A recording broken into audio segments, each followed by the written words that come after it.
Hi hello welcome back to our channel royal dreams. అందరూ ఎలా ఉన్నారండి? బాగున్నారా? మేము బాగున్నాం, మీరు బాగుండాలని కోరుకుంటున్నాను. సో ఈరోజు ఏంటంటే నేను ఇడ్లీ అంటే రాగి ఇడ్లీ పిండి అలాగే జొన్న దోశ పిండి ఎలా చేసుకోవాలో చూపిద్దాం అనుకున్నాను. అందరికీ నార్మల్గా పిండిలు పట్టుకోవడం అందరికీ వచ్చు, బట్ నేను ఎలా చేస్తానో చూపిస్తాను, ఒకసారి చూసేయండి ఓకేనా. దీనికోసం నేను ముందుగా మినపప్పు నానేసుకున్నాను, అలాగే ఇడ్లీ రవ్వ, అలాగే బియ్యము, మినపప్పు గుండ్లు అనమాట, ఇవి రెండు కలిపి నానేసుకున్నాను. సో బాగా నానిపోయాయి. ఒక 4 to 5 hours నానేసుకోండి. అన్నీ బాగా నానితేనే బాగా పిండి బాగుంటుంది. సో నేను ఇలా ఫస్ట్ మినపప్పు తీసుకున్నాను, మిక్సీ జార్ తీసుకొని దాన్ని ఇలా మెత్తగా ఇడ్లీ పిండికి ఏ కన్సిస్టెన్సీ కావాలో ఆ కన్సిస్టెన్సీలో, లేదు అనుకుంటే కొంతమంది తెలియని వాళ్ళు ఎవరైనా ఉంటే, అంటే మేబీ ఇప్పుడే స్టార్ట్ చేసే వాళ్ళకి తెలియదు, పిండి మనం ఇలా తీసుకొని వాటర్లో వేస్తే, ఒక చిన్న గ్లాసులో వాటర్ తీసుకొని అలా వేస్తే తేలాలండి. తేలేంత వరకు మనం మెత్తగా నింపుకుంటే ఇడ్లీ పర్ఫెక్ట్గా వస్తుంది. సో రవ్వని ఇలా మనం అదే ఆ వాటర్ అంతా కొంచెం మరీ గట్టిగా ప్రెస్ చేయొద్దు, లైట్గా ప్రెస్ చేసుకుని ఆ రవ్వను పిండిలో వేసుకోండి. మరీ గట్టిగా ఉంటే ఇడ్లీ కూడా గట్టిగానే ఉంటాయి. లైట్గా అలా వేసుకున్న తర్వాత నేను ఇప్పుడు ఈ ఇడ్లీ పిండిలోకి నేను రాగి పిండి తీసుకుంటున్నానండి. ఒక గిన్నె రాగి పిండి దాంట్లో వేస్తున్నాను. మీరు రాగి పిండి అంటే స్కిప్ చేద్దాం అనుకుంటే డైరెక్ట్గా రాగులోనే నానబెట్టుకొని మిక్సీ పట్టుకోవచ్చు. అవి అలా అయినా పర్లేదు ఓకేనంటే, నేను రాగులు నాకు కొంచెం టైం టేకన్ ప్రాసెస్ అని పిండి తీసుకుంటే పిండి ఇంట్లో అవైలబుల్ ఉందని పిండి కలిపేసాను ఇడ్లీలోకి. సో ఏదైనా మనం చేయాలంటే ముందు పిండిలోనే, అంటే అది బాగా పులవాలి అంటే అంటే 8 hours అలా పిండి మనం కలిపాక కదలకుండా అలా బాగా మ్యాగ్నెట్ అవ్వాలన్నమాట. దానికోసం అని చెప్పి ఇలా ఇడ్లీ పిండి రెడీ అయిపోయిందండి. రాగి పిండి కలుపుకున్నాను. నేను ఎప్పుడూ డైలీ వేస్తాను, ఒక వీక్లీకి అంటే ఒక 2 days 3 daysకి వచ్చేలాగా పిండి పట్టుకుంటాను. సో రాగి పిండి అయిపోయింది. ఇప్పుడు దోశ పిండి సేమ్ ఇందాకలాగే ప్రాసెస్. బియ్యం మినపప్పు కడుక్కున్నాను, మినపగుళ్ళు, దీన్ని కూడా మిక్సీ జార్లో వేసుకొని ఒక 2-3 times, అంటే ఇవి కొంచెం ఎక్కువ ఉంటాయి కాబట్టి ఒక 2-3 times మిక్సీ పట్టుకొని మెత్తగా బాగా ఇది ఇంకో బౌల్లో తీసుకోవాలి. సో ఇలా దోసపిండి కూడా రెడీ అయిపోయింది. మెత్త కన్సిస్టెన్సీ, మరీ ఇది లూజ్గా కాకుండా కొంచెం టైట్గానే కలుపుకోండి. అంటే మనం ఇప్పుడు దోశ కానీ, బోండాలు కానీ, పొంగనాలు కానీ ఇలా మన ఇష్టం ఆ టైంకి అలా వేసుకోవచ్చు. దీనిలో నేను ఒక బౌల్ జొన్న పిండి తీసుకున్నా. సో జొన్నలు కూడా సేమ్ అలాగే ఇందాక నేను చెప్పినట్టే రాగుల్లాగే జొన్నలు కూడా నానబెట్టుకోవాలి. కాకపోతే జొన్నల్ని మనం డైరెక్ట్గా జొన్నలతో మీరు చేసుకోవాలనుకుంటే మినిమం జొన్నలు 7 to 8 hours నానాలండి, అప్పుడే అది మెదుగుతుంది అనమాట. జొన్న పిండి కూడా కలుపుకున్నాక దోశ పిండి కూడా రెడీ అయిపోయింది. బ్యాటర్లో నేను ఇలా పైన కల్లుప్పు పెట్టేసి ఇది కూడా పక్కన పెట్టేసుకున్నాను. సో ఇడ్లీ పిండి రెడీ అయిపోయింది, అలాగే దోసపిండి చూసారా పొద్దున్నే దోసపిండి ఎలా వచ్చింది. నేను పైన ఉప్పు వేసాను కదండి, సో దానివల్ల అది బాగా ఉబ్బిందనమాట. సో ఇలా పొంగకుండా కింద పడకుండా ఉండాలంటే చిన్న టిప్పు, మ్యాక్సిమం తెలిసే ఉంటుంది అందరికీ.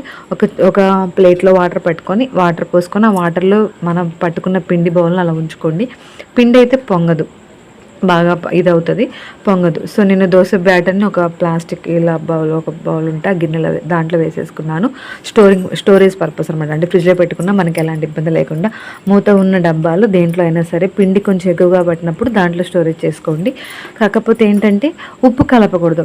మళ్ళీ మీరు ఉప్పు వేసుకోలేదు అంటారని చెప్పి నేను ఉప్పు వేశాను. నేనైతే పిండిలో నైట్ టైం ఉప్పు వేయనండి. సో నేను ఇంకా ఇడ్లీలోకి చట్నీ కోసం అని చెప్పి ఇది నెక్స్ట్ డే నైట్ మార్నింగ్ అనమాట, ఉదయాన్నే ఇలా పల్లీలను ఒక పచ్చిమిర్చి, ఒక 3 పచ్చిమిర్చి తీసుకొని డ్రై రోస్ట్ చేస్తాను. అంటే ఆయిల్ అయితే ఏం వేయలేదు, డ్రై రోస్ట్ చేసుకోండి. ఎంతవరకు అంటే పొట్టు ఊడిపోయేలాగా మనం ఇలా చేస్తే. పల్లీలు వేగిపోయాయి, తీసి పక్కన పెట్టినాను. ఆరాక మిక్సీ పట్టుకోండి. సో ఆల్రెడీ ఆరిపోయాయి, నేను మిక్సీ జార్లో తీసుకుంటున్నాను పల్లీలు, అలాగే పచ్చిమిర్చి నేను ఒక చేత్తో ఫోనుందని అలా చేశాను. అలాగే పుట్నాలు కూడా వేసుకున్నాను కొంచెం టేస్ట్ కోసం, అది మీ ఆప్షనల్ వేసుకుంటే వేసుకుని లేకపోతే. అలాగే జీలకర్ర, వెల్లుల్లి, అల్లం ముక్క, చింతపండు, సో సరిపడా రుచికి సరిపడా, అలాగే కల్లుప్పు వేసుకొని బాగా మిక్సీ పట్టుకోండి. చట్నీ కన్సిస్టెన్సీ మీకు ఎలాగో అందరికీ తెలిసి ఉంటుంది కాబట్టి మెత్తగా ఎలాగ పట్టుకోవాలి. చట్నీ తాలింపు కోసం నేను ఇలాగా ఒక బౌల్ పెట్టుకొని కొద్దిగా ఆయిల్ వేసుకొని దీంట్లో ఇప్పుడు నేను ఎండుమిర్చి, అలాగే తాలింపు గింజలు అంటే పచ్చనిపప్పు, మినపగుళ్ళు, కొంచెం జీలకర్ర వేసాను. అలాగే కర్రీ లీవ్స్, కరివేపాకు అనమాట, కరివేపాకు కూడా కొంచెం వేసుకొని ఇది వెంటనే దాన్ని ఏమంటారు ఇదైపోతుంది. కొంచెం ఆయిల్ అలాగే కొంచెం తాలింపే కాబట్టి వెంటనే మగ్గుతుందండి. సో కరివేపాకు కూడా వేసుకొని స్టాప్ చేసేసుకోండి గ్యాస్. కొంచెం ఆగాక వేసుకోండి, ఎందుకంటే పుట్నాల పప్పు కాబట్టి ఒక్కోసారి అడుగంటుతుంది.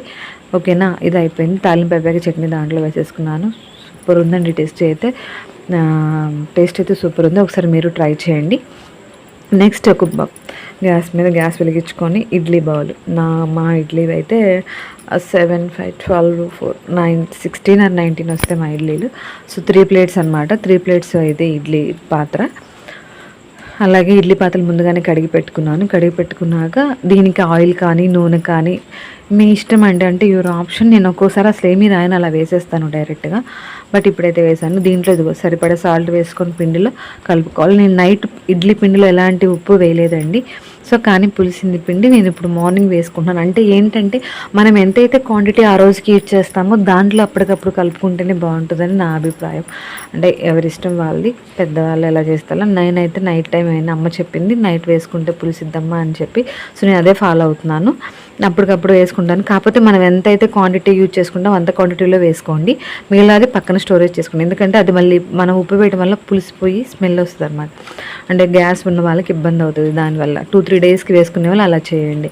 సో ఇలా నేను ఒక్కొక్క ప్లేట్లో కొంచెం ఆయిల్ రాసుకొని అలాగే రాగి పిండి అయితే ఇడ్లీలాగా వేస్తున్నాను. నిజంగా అండి చాలా టేస్టీ. అలాగే పిల్లలకి చాలా ఇలాంటి ఫుడ్ మనం పిల్లలకి రోజు వాళ్ళ డైట్లో మనం అలవాటు చేస్తూ ఉంటే వాళ్ళకి డైజెషన్ పర్పస్గా కానీ, అంటే ఇప్పటి నుంచి స్టార్ట్ చేస్తుంటే వాళ్ళకి అలవాటు అయిపోతుంది. ఒకేసారి తినాలన్నా తినలేము. మిల్లెట్స్ అనేవి అంటే మిల్లెట్ జాతికి సంబంధించినవి కాబట్టి ఒకేసారి డైజెషన్ కూడా ఇలా మనకు చిన్నప్పుడు ఇప్పటి నుంచే వాళ్ళకి హెల్దీ ఫుడ్లో ఐటెంలో వాళ్ళకి యాడ్ చేస్తూ ఉంటే వాళ్ళకి అలవాటు అయిపోతుంది.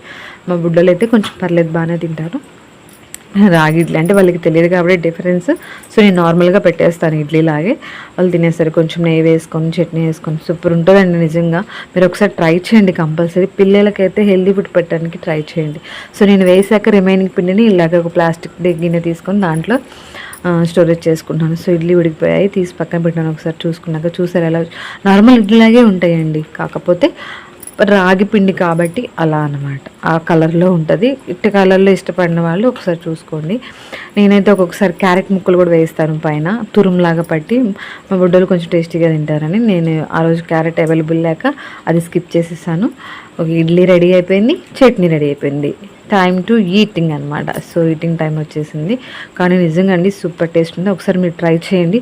వీడియో నచ్చితే లైక్ చేయండి, షేర్ చేయండి, సబ్స్క్రైబ్ చేసుకోండి. Thank you friends.